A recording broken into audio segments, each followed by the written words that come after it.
The China trade. Client just sent me a message, said they made 432% in 2 months from the trade that was sent out to subscribers. So please stay tuned. I will go over it. I think it's just perfect and easy to execute. S&P 500 and Dow Jones both closed at record highs. We will look at dollar, which gains versus euro and yen. However, even though dollar is gaining, gold barely moved, and silver actually made a new record. We will also look at oil as it bounced up towards resistance on various conflicting news. For example, we'll talk about Iranian threat to the Straits of Hormuz versus Saudi Arabian threat to increase production. Which one will win? Let's try to figure it out on the chart. And Bitcoin, we'll also look at that one as it sputters and cannot get higher. All this and more in today's edition of MasterChartsTrading.com market recap for Friday, October 4th. You can see it's already October 6th, and I just finally was able to get to the computer, so I do apologize for the delay. Don't forget to hit the like button, make a comment, subscribe to this channel, subscribe to my service.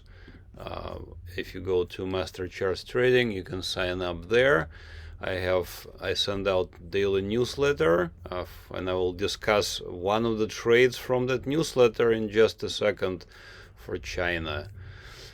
Trading indicators, I'm using these indicators on my charts exclusively basically for trading. This green, blue, red, and yellow lines, you can have them on your chart as well, and as a result, you can have wins like this. China. So last week I discussed how our favorite Chinese communists are actually one of the best capitalists. In fact, a thought popped into my mind. New economic policy of USSR that was developed by Lenin in 1921. Anyways, so this basically sort of smells of that. They're still regaining their, and this is the clothing they used to wear, and there's a whole culture of this Nepman there. New economic policy.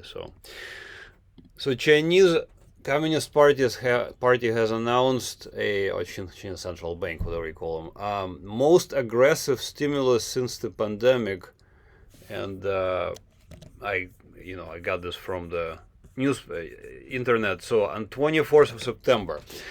Now, I didn't obviously know anything about it. In fact, I'm so skeptical of the Chinese Communist Party, but one thing I'm not skeptical of is that they are the only game in town, and as a result, they need to either get it right or that's it, or it's the end of their rule. And so the only way that they've been getting it right is by expansion of various economic activities over the past however many decades already. And they have achieved great success. Now, obviously, we hear about this great success being achieved basically on borrowed money, and we had news of various calamities that has befallen the Chinese economy, but in a sense it's a calamity of excess. And if we go back to when the new economic policy was first instituted in 1921, it was right after World War I, in which Tsarist Russia lost horribly. And then that was followed by a revolution, revolution followed by a loss in the World War I, followed by civil war that barely ended sometime in the early 20s. As a side note, I am reading currently a gentleman,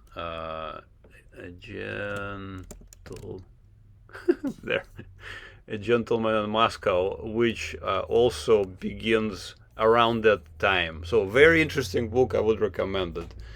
It's also quite historically accurate. Going back to our Chinese friendly people, what's happening here is that the Chinese Communist Party basically needs to get it right or be ousted.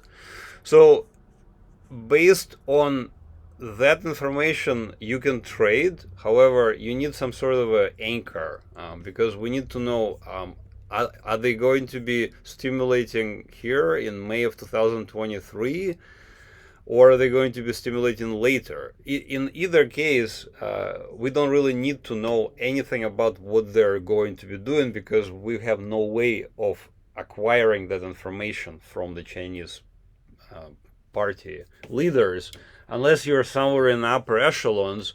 And I can tell you, even looking at this chart, so notice that the move up actually began sometime in early September, but the gap up was from 23rd into 24th of September, where the announcement was made, and then we have more follow through. So I obviously didn't know anything about that. However, I do have my chart and I have my indicators, and notice on this chart we have this green, blue, red, and yellow line, and obviously I didn't know anything about what's going through the heads of the China party leaders, but I do know that something happened right there on the 2nd of May of 2024 this year, when all of a sudden, when this property market, you may have heard, collapsed sometime in not that distant past, like 9 to 12 months ago. They had just a terrible collapse, they called it.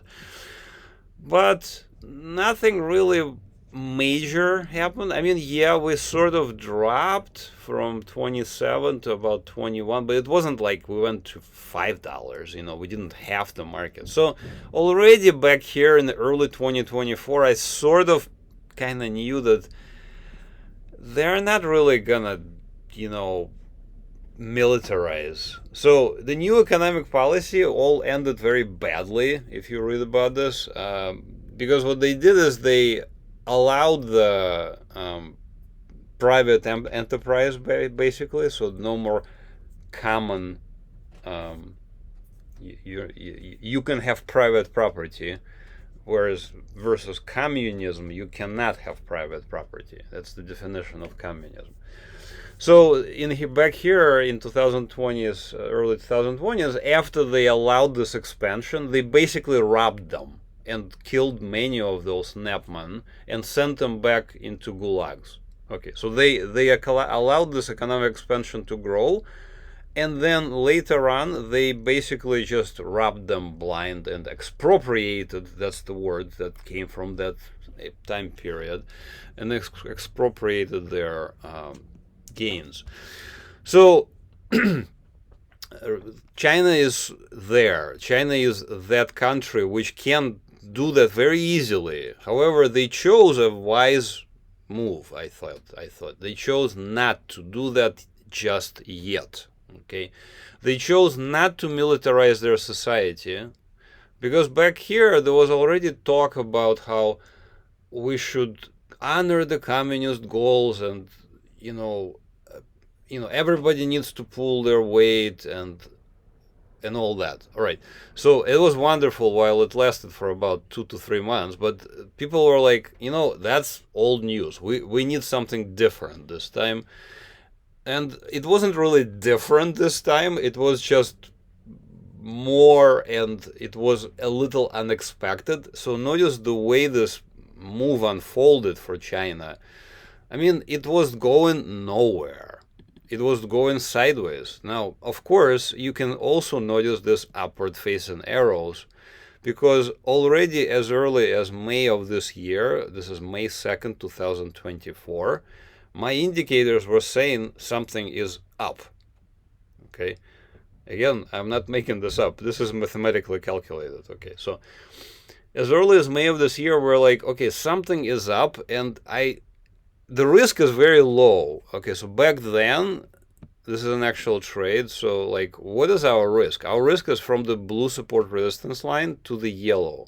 So that was about 15% risk. So basically, I was thinking, if all of a sudden they decide to, for some reason, go back to Maoist version of communism, and say that we want to have communism again, like we don't want to have private property, even the weird way that they're having it in China, we would have lost 15%. This is our risk. Okay. However, as you can see, they did not go that route, thankfully, and they have declared the new economic policy of China. So we're now seeing this new NEP. Okay, I highly recommend you look this up. It's very, very interesting time period. And yes, again, on September 24th, they have officially announced it, and clearly it was out of the blue for many, many, many people. It was not exactly out of the blue for me, but as you know, I decided to go ahead and put the money where your mouth is, I guess that's the expression. I actually bought personally some of these shares of the Chinese FXI, China Large Cap. I bought actually on 2 occasions. The first time I bought on 2nd of July of this year, but I got stopped out, and then I decided to go ahead and buy again here on July 16th of 2024. And I was holding it until, you know, very recently.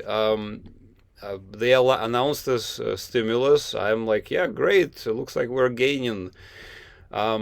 Now my position is up 34%, and I figured that's a damn good gain in a couple of months. So I decided to take some profit. So I sold a third of my position just on October 3rd.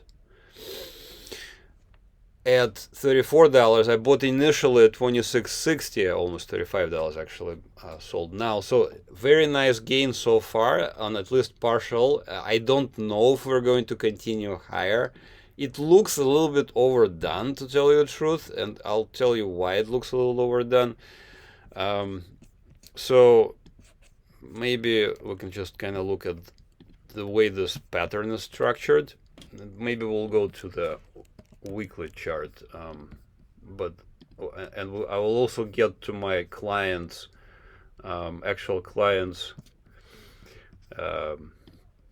letter as well. However, I have to warn you that I cannot read it on air for several reasons. One is that it's full of profanity. And secondly, because I don't want to give too much away about my clients. But I will give the gist of this letter. He was very happy and almost defecated himself when he saw how much his options have gained.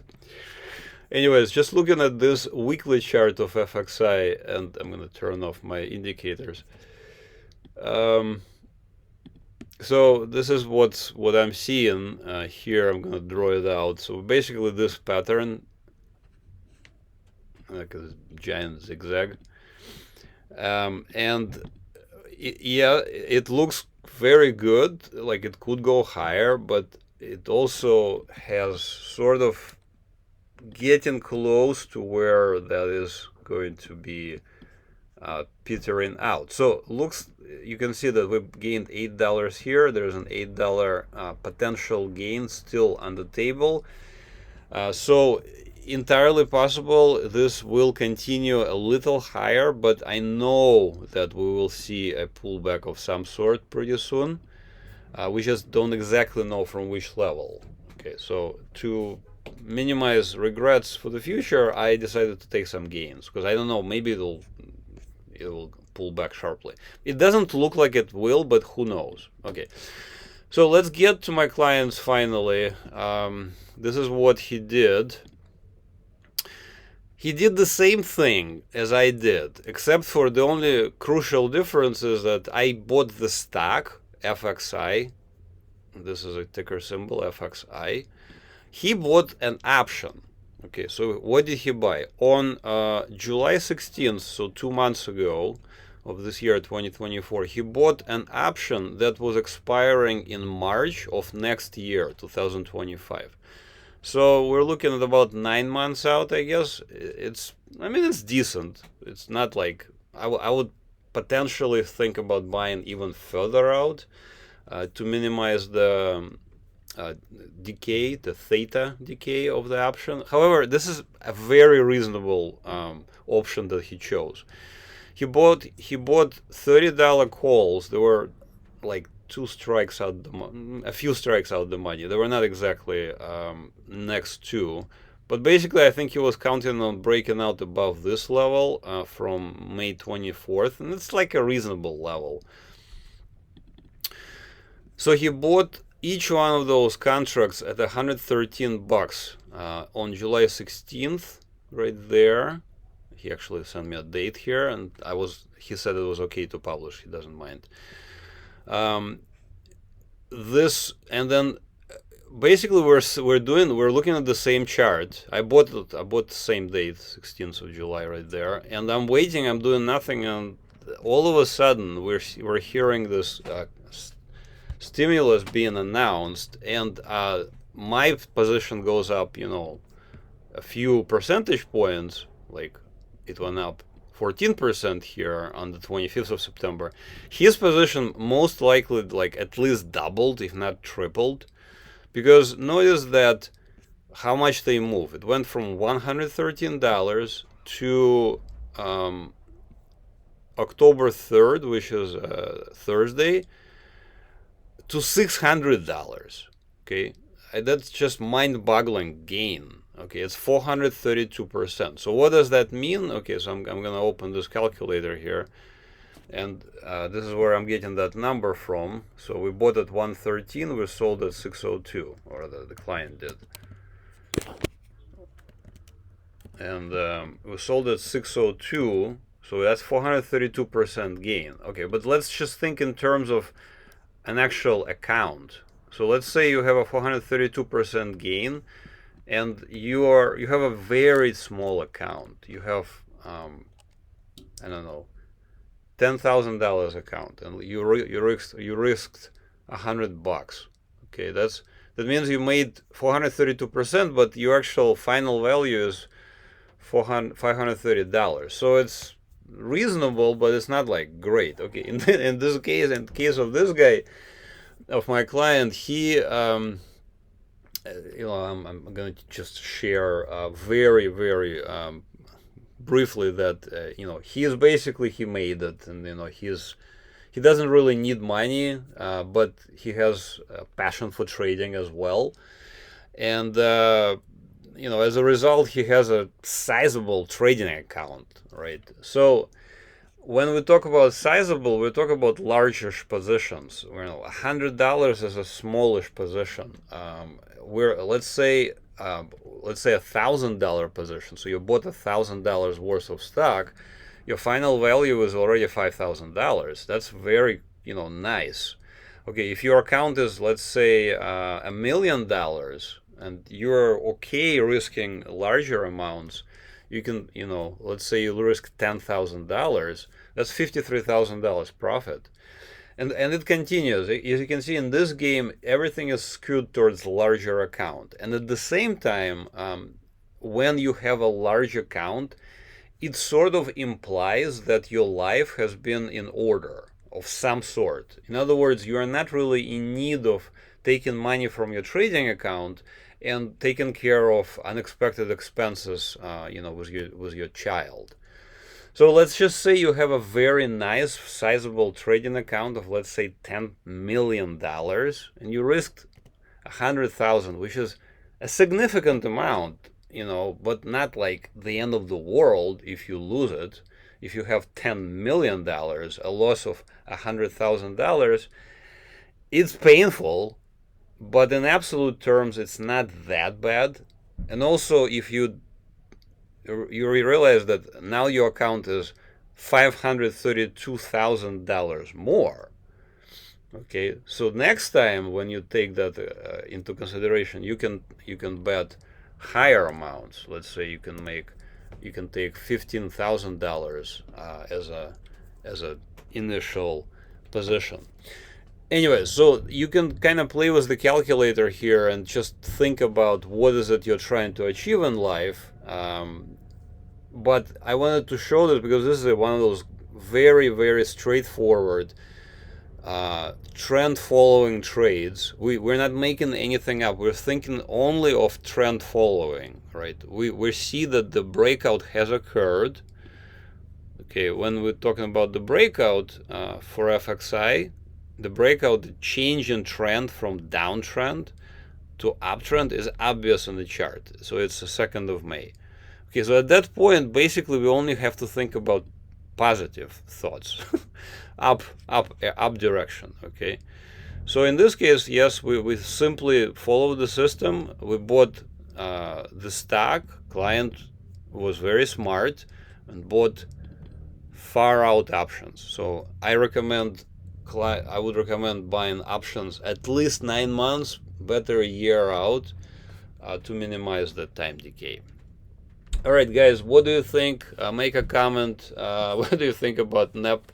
What do you think about Gentleman in Moscow? I'm reading about halfway through the book. Wonderful book, highly recommended if you haven't yet read it. Okay, let's get to it. I just spent a huge amount of time on the Chinese trade.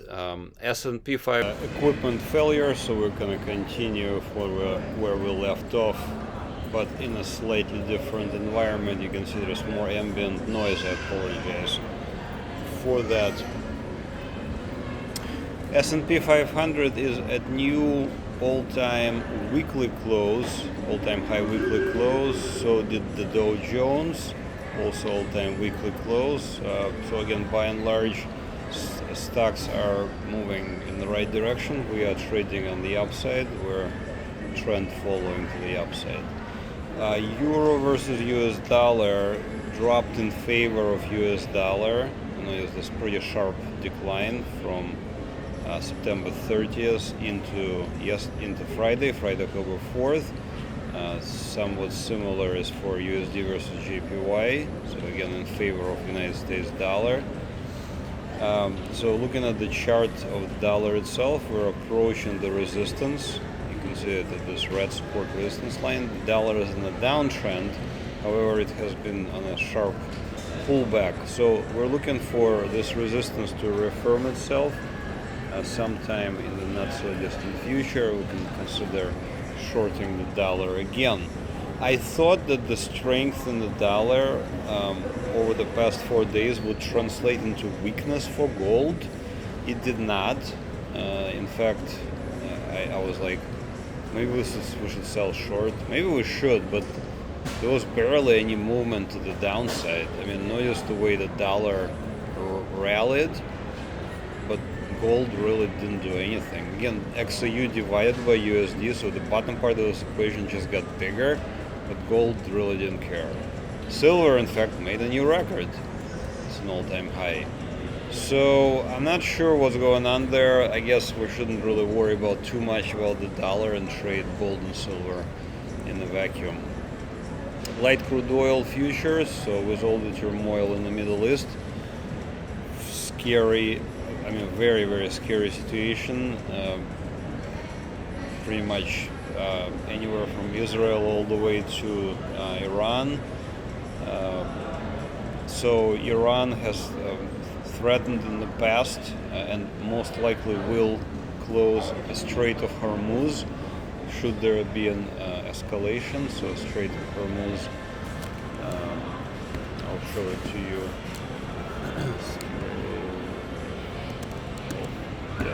Strait of Hormuz. So it's an area in the Persian Gulf of Oman. So a lot of oil passes through this narrow